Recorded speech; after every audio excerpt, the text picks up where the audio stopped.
I'm Jerry Howard with E4 Leadership and Business Coaching. Have you ever wondered why you can't get close to your employees or they'll start slacking off? Have you ever wondered why people just won't do their job? Well, at E4 Leadership and Business Coaching, we are change agents. We drive culture shifts by implementing a language of leadership that bridges the gap between carpet people, also known as leadership, and where the rubber meets the road. If you got interest in speaking with us, check out our website at Ephesians4U.com. That's Ephesians, like in the Bible, the number 4, the letter U.com. I look forward to speaking with you. Hi, this is Jerry Howard. Welcome to Intrepid Impact Leadership Broadcast. I got with me here Mike King. Mike on the mic. I think I said that wrong. That is something. Well, even my grandkids get that one. So we're here at ESPN Radio, ESPN Richmond 106.1. This is the kickoff for Jerry's program. And the name of the program, once again, is Leadership with an Intrepid Impact. What can people expect with the program? Every week, we're going to give you not only a nugget of leadership, well, not only how to lead yourself, but lead others. And we're also hopefully going to mix in some whatever current issues, and you might laugh a little bit too. You might laugh a little bit. And we talk about leadership right now. What makes yours different, and what is it that you see that's out there now that's lacking in a leadership perspective for most businesses? The biggest disconnect is between the carpet people and the people that actually get the work done. And carpet people are usually leadership. And why we say carpet people is because those are the ones whose offices have carpet on the floor. They're not out there in the field. They're not out there on the floor. They're not actually providing the patient care in the hospital. They're not actually hammering nails in the field. And for some reason, they don't speak the same language as the people in the field or on the floor. Do they know a lot of times? They think they're speaking the same language. They think they are. They think they are. But are they? No, not at all. No, they're not. Do the workers think that they're speaking the same language? Oh, yeah. The workers are saying they never listen. What is it? So when we talk to business people and you go and you incorporate change, is change bite-sized, or does change have to happen overnight, that you need a makeover? No, you have to do it in bite-sized chunks, because really the foundation of change is always with communication. You have to establish a language. And that's really what we're going to talk about here on Intrepid Impact, is the language of leadership. And it comes in bite-sized nuggets, and everybody starts adopting it, and you need consistency. You can implement a language of leadership over 12 months, maybe 6 months, but you can't expect to walk in one day and start speaking a language that everybody understands. You've got to learn it. And how does an organization get to that point, realizing that they need to have Jerry Howard? Like, is it an event that happens, the bottom line isn't correct, or we don't have the culture that we want? One of the biggest opportunities is the turnover rate, because you're going to go through tons of people and you're going to think it's the system. You're going to think it's the alignment of the people, but it's probably the language you're speaking. And the language that you're speaking is a disconnect between management and the workers. Absolutely. And, it doesn't necessarily differentiate between a college degree and a non-college degree. It really has to do with how people are wired, because everybody has a language or a leadership voice that they speak, but it's not the same as others. And there's certain leadership voices that tend to rise to management. Well, they don't. Well, I can give you data. Only 18% of the population tends to speak the language that ends up in most leadership positions. The other 82% of the population feels misunderstood or undervalued. What does that language of leadership sound like to the average person? The average person will receive what somebody says as usually an insult or talking down. So the 82% hear what the 18% are saying as gobbledygook, or they're speaking down to them. Absolutely. That's exactly right. And how do you as management find the next level, the next leadership person in your organization when you're looking to promote or to find that next great hire? What is it that you listen for? I listen for humility. You've got to have an ability to understand that what you're saying, what you're doing isn't always right. you couldn't possibly know the right thing to do at all times. So if you're open to other people or open to learning a different language or receiving information in a different way, then you can start the process of changing not only yourself, but the culture and the people you lead. What does the Jerry Howard process look like to a business? They show up on the doorstep, they're in need. They say, Jerry, come and help us. What's the process? Well, we usually start with an assessment, and that's where we determine, okay, what are the leadership voices that you have in your organization? We have 5 general leadership voices. And then once we understand the leadership voices we have, we start using simple tools based on pictures and videos, not a bunch of textbooks or any of that we throw up on a screen. We talk to the people in the room, the leadership team or the workers, all those individuals that feel misunderstood. And we talk through, how do we use this tool to communicate better, not only with our people, but also with each other? All right, Jerry Howard. So let's really quickly talk about those leadership, those languages. Let's run down those. Well, we use about 70 different tools, and they're all pictures. The one I wanted to drop on everybody today was know yourself to lead yourself. Because if you can know yourself, then you understand how to change yourself or change how you're communicating with the world. And it starts with recognizing tendencies. So we all have tendencies. There's not a lot you can do about your tendencies other than recognize that they're there and make decisions that aren't necessarily based on your tendency. I'll give you a little bit of dirt on Jerry here. Jerry Howard does not drink alcohol at all, because in 2008, I recognized I had a tendency to drink too much when I started. So my tendency is to drink too much. So recognizing a poor pattern of behavior, I short-circuited that by just not drinking. And if you have a tendency to make people want to quit from your organization, then you need to look at, okay, what's the pattern and behavior that I'm doing to make these people so unhappy? As leadership, that's what you have to figure that out. Absolutely. Because there is a hard line cost when you run a revolving door. That's right. And there's a good stat here on leadership voices. Of the 5 leadership voices, one of them tends to rise to the top. I'm going to leave it unnamed for now because we'll get to that. But it represents. Come on, man. How you going? You got to tune in next week. How you going to come in here just drop? That's a media tease. I would tell you, but then if I tell you today, then you won't come back next week to listen. But that's the thing, is that leadership voice tends to be in the higher levels of leadership. But that's only 7% of the population that speaks that voice. Okay, so 82% of people are just walking around. They're okay. They're out there listening right now going, finally, somebody's talking about reality here. And they said, why did it take Jerry Howard so long to get the radio? Because I didn't know Mike King. That's what happened. No, on the mic with Mike. We're here, Jerry Howard. And Jerry, the name of your program is?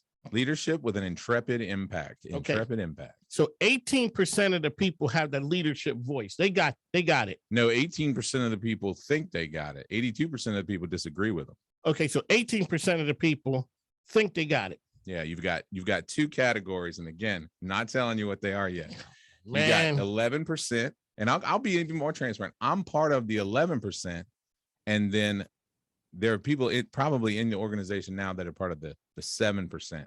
Those 2 personality types, those 2 leadership voices tend to rise up because they're louder, because they don't mind being on the microphone, on the mic with Mike.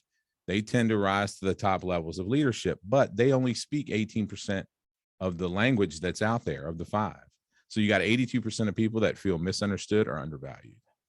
Which is one of the reasons why the revolving door happens. Absolutely. That's a huge indicator that there's a leadership gap or a disconnect if you're constantly trying to fill positions. 6 months at the least to change the culture in an organization. That's right. Yeah. And you'll start to notice change. We work with a number of organizations, but one in particular I love the most is a concrete company. And I work with the owner. They've got about, I think they have 35 employees, a little less than 10 million in revenue on average. But here's the point. None of them have a college degree, and they still have the leadership disconnect, right? They want to take it to the next level. Why? Because they're foremen, which is really their 3rd tier leader, because they have the owner, they have some office leaders, and then they have the foreman on the floor. I'm teaching the foreman how to know themselves to lead themselves. I'm teaching the owner how to know themselves to lead themselves. That way they can recognize the tendencies that are often undermining their own influence. When you're taking a person down that journey, what are some of the things that pop up to say that we're going in the right direction? Oh, the ahas, the team workshops are some of my favorites. You see the light come on. Yes. And then the other piece is when the individual that's conducting weekly meetings is actually using the tools, right? So we teach the tool, but you can lead a horse to water, but you can't make them drink. So if they actually use the leadership tool, they're gonna see results. It's 100% effective. When you look at teams that are not getting it, what's the main course that they're not getting it? Usually it has to start with the top down. So I always like to work with the owners or the higher level leaders personally, one-to-one, because I can ensure that on a weekly or bi-weekly basis, we're meeting and talking about these tools, and we're just addressing those challenges that they're either having with implementing them or with other challenges that may have that a tool may be effective for solving. So I'm right there with them side by side. And then I do monthly or even bi-weekly workshops with the teams and teach them the same tools at just a little bit of a slower pace than the owner. That way everybody is exposed to it, and then the leader starts using it. So then the lower level leaders start using it as well. When you're doing this, are the leaders in with the team when they're talking? Is it kind of like confessional? Good. So just like That's this. a good question. Hey, well, we really can't stand Bob, but Bob sit and look at them and go, okay, here we go. We're going to have a meeting after Jerry leaves because, Jerry. Yeah. Depending on the health of the team. Okay. Sometimes the health of the team will be, a little bit above average, because we do team assessments as well, where it's anonymous, so that they can really kind of just say, hey, I hate it here. And then that'll show up lower on that score. We measure 5 areas, which I'll go into later. But you're doing a lot of going into later, man. Because I got to drop these. Okay. This is a pull. I'm creating a pull. Okay, thank you. Okay. I was concerned. All right. Right. So here, I bring you in. You're going to tell me the health of my team. I think my team is healthy. I think they're thoroughbreds. That's good. When Jerry sits down with me, he says, Mike, you ain't good. Out of 100, you got a 58. Exactly. And a 58 is not good. You don't have thoroughbreds. Those are plow horses. Well, and here's the thing. You might have thoroughbreds, but you're only operating at 58% of their potential. And see, implementing a language of leadership with an intrepid impact, with a goal of being fearless, is what's going to allow you to increase that potential. No one actually gets to 100. If you're at 100, then you're the Messiah. I mean, that's the thing. But you can be 90, you can be 95, you can be and 85 is great. And then the key there is, are you just adding value or actually multiplying yourself? So we're measuring a number of different areas here. But when a leader or owner says, yeah, we're operating on all 8 cylinders, and then I throw my team assessment at them, it comes back 58. The average is 58. So teams on average function at less than 60% of their potential. So somebody out there is unhappy. Somebody's unhappy. And there's always like that. It always, you've got 3 or 4 people that are pulling the weight of 6, the owner's doing everything, making every decision, and they're going crazy.